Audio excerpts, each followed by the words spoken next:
నమస్కారం. తెలంగాణ ప్రజలకు ఒకటి విజ్ఞప్తి చేస్తున్నాం. వాదనలు అన్నీ కూడా మా ఛానల్ కాదు, మరి V6 ఛానల్ కావచ్చు, TV9 కావచ్చు, అన్ని ఛానల్స్ ఒక అనుకూలంగా ఈ పార్టీకి ఇస్తుందనే కాదు, ప్రతి ఛానల్లో కూడా డైరెక్ట్ లైవ్ గంటన్నర కూడా క్లారిటీగా క్లియర్గా ఎప్పుడు లేనటువంటిది లైవ్ పెట్టి వినిపించింది. సుప్రీంకోర్టులో ఒక ఇద్దరు న్యాయమూర్తులు ఒక గంటన్నర సేపు వాదించి అన్నిటికీ సమాధానం చెప్పి ఆమె దోషి అనడానికి ఇక్కడ ఏ ఆధారం లేదు, అసలు లేనే లేదు, ప్రూఫ్లే లేదు, అసలు ఏం లేదు, కావాలని ఆమెను వేధిస్తున్న రీతిలో వారు మాట్లాడి బెయిలిస్తే అన్యాయంగా 5.5 నెలలు జైలు జీవితం గడిపింది కదా అని చెప్పి బాధపడేది పోయి ఇలా బీజేపీతో కుమ్ముక్కై బెయిల్ వచ్చిందని చెప్పడం అనేది ఎంతవరకు సమంజసం అడుగుతా ఉన్నాం. అంటే న్యాయ వ్యవస్థను పార్టీలు నడుపుతాయా? ప్రభుత్వాలు 5 ఏళ్లకోసారి ఉంటాయి, పోతాయి. కానీ జిల్లా కోర్టులు కానీ, హైకోర్టులు కానీ, సుప్రీంకోర్టులు వీళ్ళు అపాయింట్ అయిన తర్వాత జీవిత టైం పీరియడ్ వరకు ఉంటారు వాళ్ళు. న్యాయ వ్యవస్థ అది. కానీ న్యాయ వ్యవస్థ మీదనే, తీర్పు మీదనే మాట్లాడడం అనేది ఎంతవరకు సమంజసం? అంటే వీళ్ళకి ఎంత అక్కసు ఉందో ఒక్కసారి మీరు ఇదొక్కటి గమనిస్తే అర్థమవుతుంది.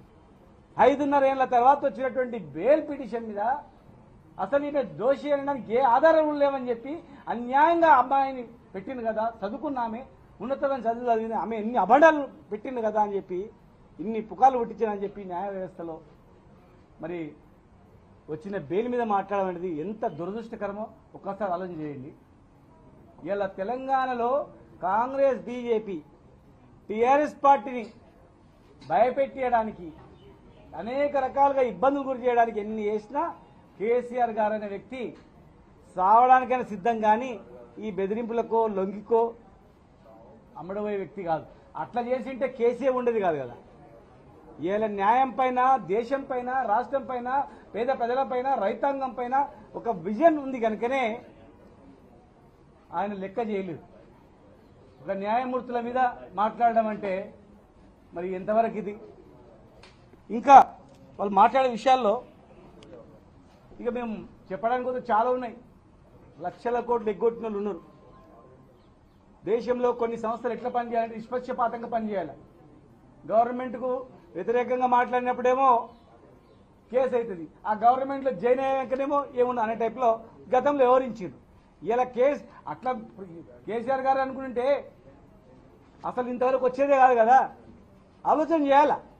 ఒక న్యాయమూర్తులే వాళ్ళంతా 1.5 అవర్ చెప్పిన తర్వాత కూడా ఇంకా కేసీఆర్ గారి మీద, కుటుంబం మీద, పార్టీ మీద ఒక రకమైన అక్కస్తో మాట్లాడడం అనేది పద్ధతి కాదు. మరి ఆ పార్టీలో ఉన్న వాళ్ళకు, కాంగ్రెస్ పార్టీలో ఉన్న వాళ్ళు బెయిల్ వస్తేనేమో మరి అదేమన్నట్లా అంటే మీరు కుమ్ముక్కై వీళ్ళు కూడా కుమ్ముక్కైనట్లు అనుకోవాలా? ప్రజలు ఏమనుకోవాలా? న్యాయం మీద, న్యాయ వ్యవస్థ మీద ఇట్లా వేస్తే ప్రజలకు ఎట్లా నమ్మకం ఏర్పడుతుంది? ఇది రాజకీయ వ్యవస్థలో చాలా దుర్మార్గమైనటువంటి చర్య. ఖచ్చితంగా ఇప్పటికి కూడా ఇది ప్రైమరీ తర్వాత కేసులో కూడా ఈ రకంగానే 100% ఉంటుందని ప్రజలు, తెలంగాణ ప్రజలు చూస్తున్నారు. మొత్తం తమాషా చూస్తున్నారు. 10 ఏళ్ల ప్రభుత్వాన్ని చూసి